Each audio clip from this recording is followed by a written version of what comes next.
अबू हुरैरा रज़ियल्लाहु ताला अन्हु से रिवायत है, उन्होंने फरमाया कि नमाज के लिए अकामत कही जा चुकी थी और लोगों ने सफ़े सीधी कर ली थी।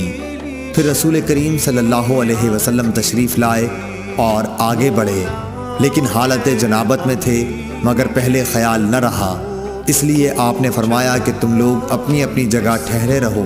फिर आप वापस तशरीफ़ लाए तो आप गुस्ल किए हुए थे और सर मुबारक से पानी टपक रहा था। फिर आपने लोगों को नमाज पढ़ाई। सही बुखारी हदीस नंबर 640।